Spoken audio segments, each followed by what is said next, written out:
I love this one because, we always talk about motivation. Mm-hmm. And, you can be like super motivated and like your puppy, just kind of run around in circles, chase your tail. Yeah. So, people seem to think what they lack is motivation when in fact what they lack is clarity. Oh man, I love that quote actually. So you can be running as fast as you can. I mean, how many times you talk to somebody and you go, "How's it going?" And they go, "I'm super busy." Oh, it's like the cliche answer. Totally. Yeah. I mean, they're motivated, super motivated. I'm motivated. All right, what are you getting done? Nothing. Yeah. Need some clarity there, buddy. Well, and I think too, when you have clarity, it produces action, right? Because if you have the motivation without clarity, it can only take you so far. Exactly. And then as soon as you have that clarity, that's the thing that I've learned. As soon as I've had that clarity, then all of a sudden I can take action. So let me ask you, Mark. Yeah. How do you find clarity when you're motivated and you want to get something done? How do you find clarity? Yeah, for me, what I do is I like to journal. I write. I get up in the morning, and that's kind of like the first thing I do is I kind of write down gratitudes, kind of write down like what my week looks like, what my month looks like, and then what my day looks like. And then so when I start having an idea about something, right, I kind of write down that high level idea, and then I kind of start to work backwards from there to say, okay, what do I have to do to achieve that goal?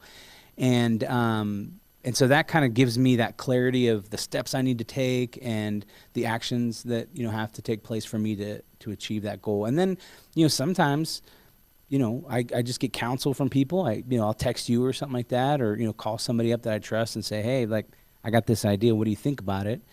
And sometimes that helps too, get that clarity. So basically you take that energy you have, the motivation is the energy you have, and you'll go and you'll work backwards from your goals to find, okay, here's my focus point. Yeah. Okay, cool. Yeah, I totally agree. It's funny, you get these people that show up at the gym, or they get to the office and they're like, yeah, I'm ready to go. And then you go, what are you going to do? I don't know. So yeah, listen, I've struggled with weight my whole life, and I have kind of been on and off fad diets and on and off workout, methods, kettlebells, and like whatever the trend was. And this year was like a big resolve for me to, drop some weight and kind of get fit. And really it was when I set the goal and then created clarity around how I was going to achieve that goal, I started seeing huge gains. And so that's, it's been pretty cool, but it was kind of just honing in on something and then just executing. That's it. Yeah. Motivate, execute. Boom. I love it. All Cool. right. All right. What else we got? These are good. That was only one. That was one. Yeah. That'll make a good meme. Yeah, so, okay, here's the second one. And I've said this one before, but I love it. Burn your boats, not your bridges. Yes. So, we find commitment when we burn our boats, when we understand there's no turning back, but we also have relationships. Mm-hmm. And you can burn your boats and you can fully commit, but don't ever ruin relationships. No matter how good or bad they were, don't burn bridges. Yeah. If you got to walk away from a relationship, do it, but do it with respect and dignity and really with focus on the future instead of, some sort of a carrying a grudge from the past or some passive aggressive nature or something like that. Don't ever burn those bridges. Gracefully walk away from the relationships. That's so good. And we actually kind of talked a little bit about that in the commitment episode. So yeah, if you haven't listened to that series, there's a 2-part series, go back and listen to that podcast. It was very, very good. But I love that because the thing is that I found too is that you don't know where you're going to be tomorrow. Exactly. Right. And so if you burn the bridge, then you lost out on a relationship. If you burn the boat, well, you got to be committed. Exactly. And you got to push into, where you're going and what you're doing. It's funny because, excuse me. It's funny because I had a situation. I mean, even, for anyone who's listening who doesn't know, I actually worked for the RE/MAX World headquarters as a technology trainer for brokers. In this building. In this building. When I was here Yes. for about 4 years. It was some of the best time that I ever had. And a competing company essentially, poached me, and I left here because it was an offer I couldn't refuse. We were sad. Yes. And I was bummed too, but it was one of those things, right, where it was an opportunity, and I felt like, all right, I got to burn this boat and see where this leads. And it was a great time. I learned a lot, but I didn't burn my bridges, right? And you're back. And here I am, full circle. That's right. Back again. That's right. And loving it. It's great. So I love that quote, and I think it's very wise for anyone who hears that to think about. Maybe they're on the edge of leaving someplace. We hear brokers all the time, or agents, leaving one brokerage and going to another. Yep. And it's like, hey, whatever you do, make sure you leave on great terms. Yeah, don't walk out the door and leave a debris trail. Yeah. You want to walk out the door and leave a lot of love and caring and respect. Yeah. And you can always go back. And many, many, many times you end up back. Yeah. So grass isn't always greener. That's right. When you get there, the weeds are magnified. That's right. Wow, all this green grass is weeds. I didn't realize it. Yeah. So anyhow, so burn your boats, not your bridges. So the next one, Mark. Yep. The largest decision you will make will be to choose between fear and confidence. That's deep. Unpack that for me. That is deep. All right. So when you make a decision, when there's a decision point, it's like you're at a fork in the road, and one side you have to look at and you go, I'm afraid to go there. And the other one you can look at and say, I'm not afraid to go there.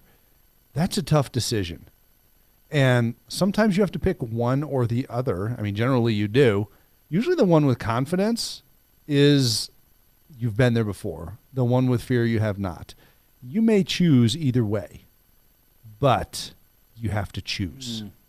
So really what it boils down to is it's okay to pick fear. It's okay to pick fear, but it's also okay to pick confidence. You just have to make a decision based upon what's going on, but it's a decision. Don't stand there and not make the decision. That's good. So, I like that. It's you sit. We have all these decisions to make in life, and interesting. The third one is to turn around and go back and not make a decision. So as you approach a fork in the road, you can turn around and you can look backwards and not make a decision, but you're going to have to make a decision. That's ultimately what it boils down to. That's good. I like it. So, all right, number 4. You ready? Business owner. Lay it on me. All right. And this is really important because, I mean, frankly, this is for every business. This is also for non-businesses. So government, this is for relationships, and it's kind of measuring what you've got. And here's the quote. The most important asset you can own in your business is the attention of your customer. If you don't own it, someone else does. Ooh. Okay. That's good. So, I mean, business is about people. Unless you're supplying like aluminum to a can maker or something like that. I mean, it's, a commodity. Let's say you produce or you supply wood or something. And even to the extent that you're in a lumber business or something like that, you're still going to have the attention of your customer. You want people paying attention to you. But more than anything in like the service industry, say real estate, the attention of your customer is the most valuable thing that you can pursue. Does that make sense? Yeah, totally. So you want people thinking about you, looking at you, knowing you, understanding you, feeling value from you, because what they're doing is they're building a relationship with you, heart to heart, person to person, and their attention is your asset.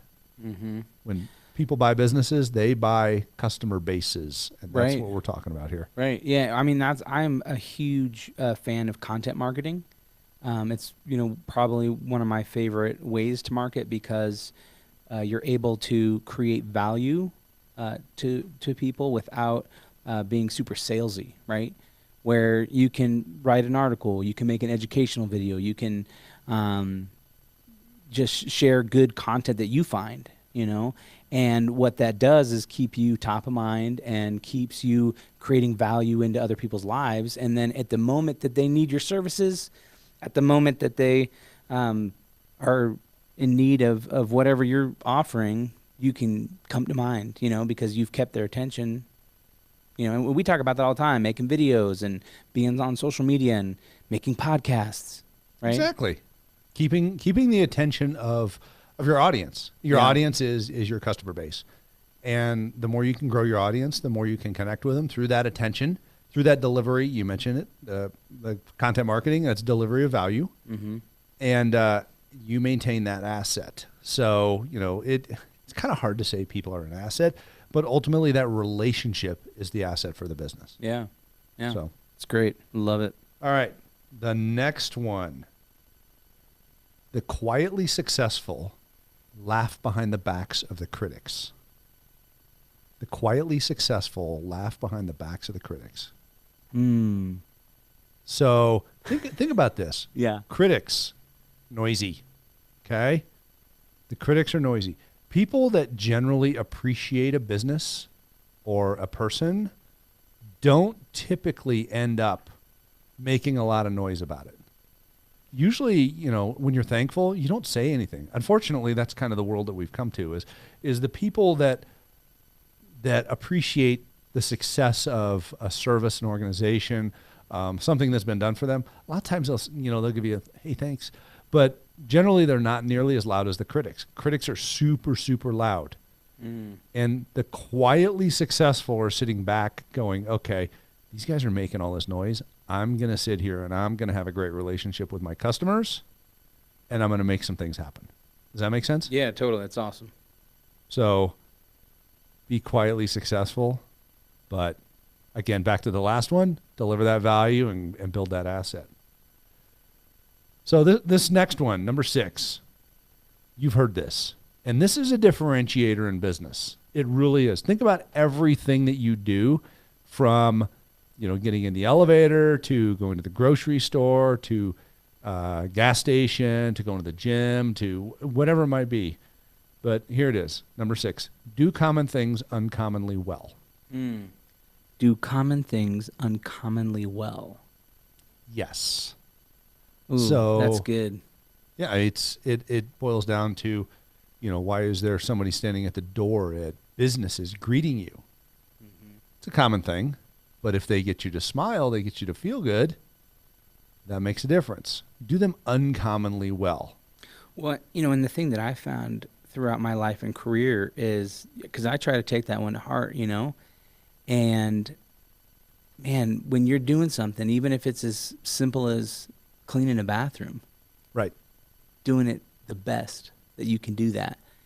And man, that I started working at 14, and that has served me so well because I always tried to do that, right? Where whatever I put my hand to, just do it with excellence and do it uncommonly well. And you'll see huge gains in your life and growth and success. Yeah, it's funny you mentioned, your first job. I just probably like you, I had a lawn mowing business when I was a little kid as well. And my dad taught me how to mow the lawn. And he said, you have to make the line straight. I said, why? He goes, it doesn't take any longer, but it looks better. It's good. I thought, oh, okay. That totally makes sense. We always had straight lines when we mowed the lawn. Yeah. And you look at it, it's like you're, at a baseball field or a football field or whatever. And you're going, oh my gosh, that looks so good. Because it lines up in the brain. Yeah. The brain recognizes things that are done uncommonly well. The pattern. It does. It does. But it also recognizes sloppy. Mm-hmm. Things that are done just really haphazard, things that are, like if you're driving down a road and the lines are crooked. Yeah, the paint lines. Right. Yeah, it's, there's, two kind of ways of being sloppy, almost done and almost got it right. Mm-hmm. And, you look at it and you go, they almost got it right, or they're almost done. And you look at it and both of those are disappointing, right? Yeah. But you don't feel that way when you go somewhere really special where the common things are done uncommonly well.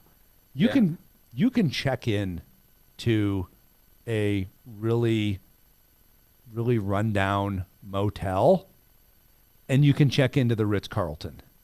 You're still checking into a hotel, Right. right? What's the difference?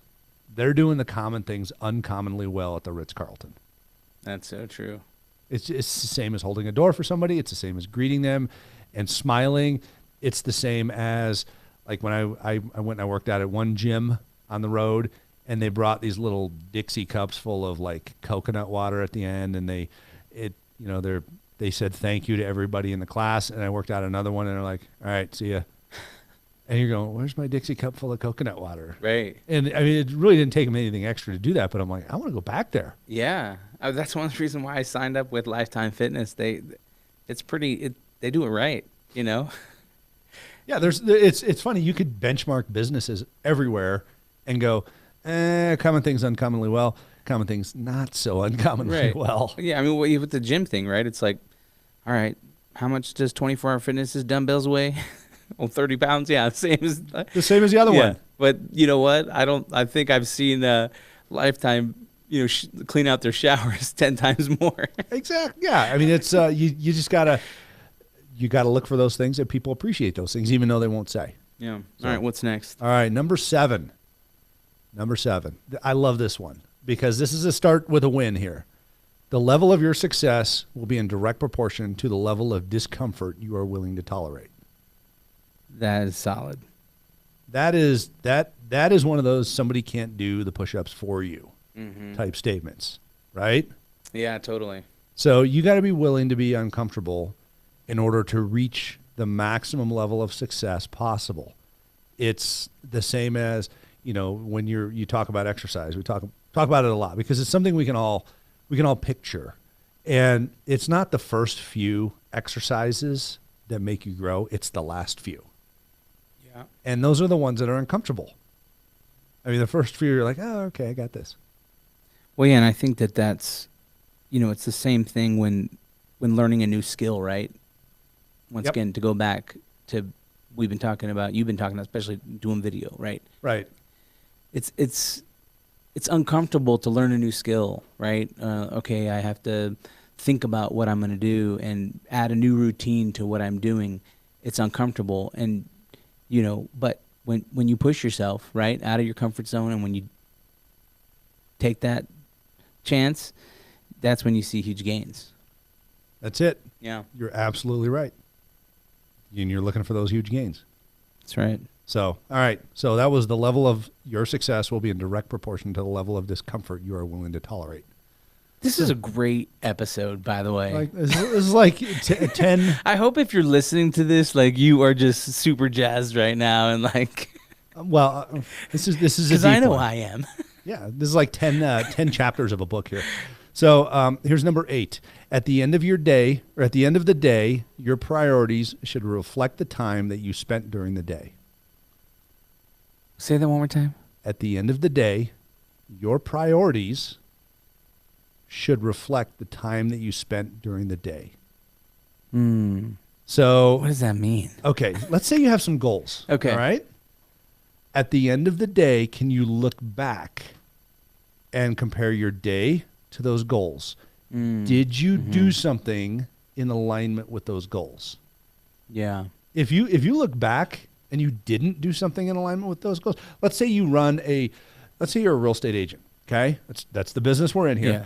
Real estate agent. Did you go out and try and find a buyer or a seller when you're looking back at the end of the day?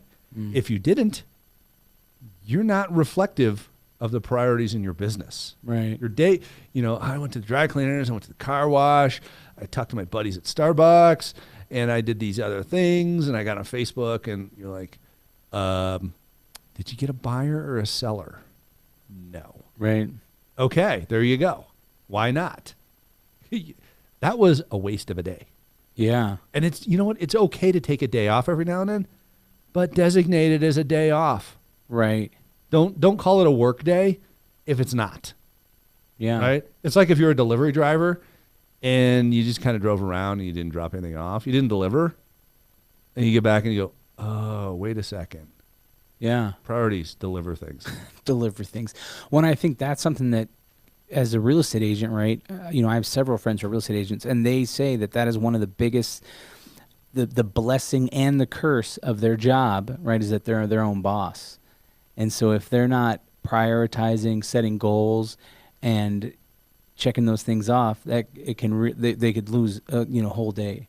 That's it. 2 days, a week of not doing anything because they're not. And I think that comes back down to prioritizing, setting goals, all those other kind of things, so that you can really look at and say, okay, this is the results from what I'm doing. And that's why we say, on Start With a Win, get those things done early. Yeah. So you're doing activities that have to do with your priorities.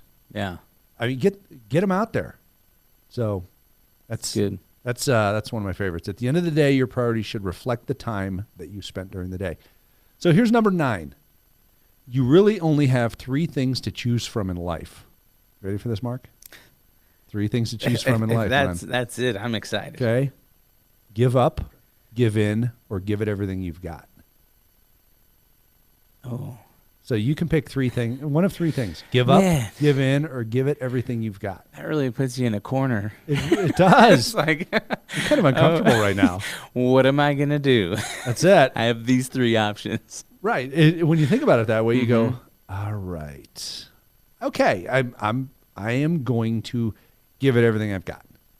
Because what are your other options? Let's just cross one out. Right. Give up. Okay? It's not an option. Not an option. Giving up is not an option. Not an option. Give in, and you're like, all right, I guess I'll go with you. Which, that doesn't accomplish much of anything. Yeah. You're not a quitter, but at the same time, you're not necessarily a high-level doer. Right. So, third one, give it everything you got. Give it everything you got. I love that one. I do too. And I think that applies for everyone, right? If you're listening to this podcast, there's a reason why you're listening to this podcast, right? Yep. Like you haven't given up on life and you're looking for motivation and encouragement. And so I think that the third give is for you.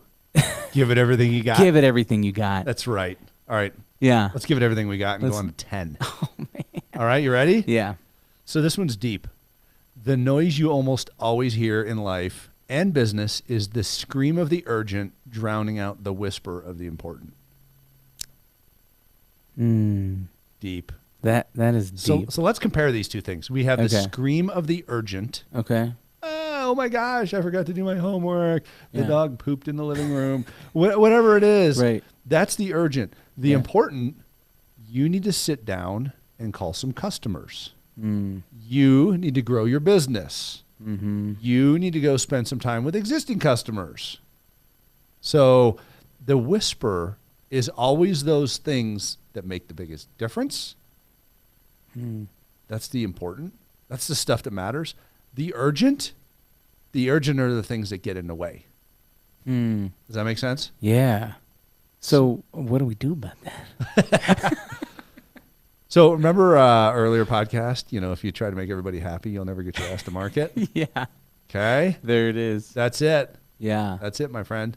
Well, yeah, and I guess, when you set those priorities and say, all right, this, whatever's urgent can wait.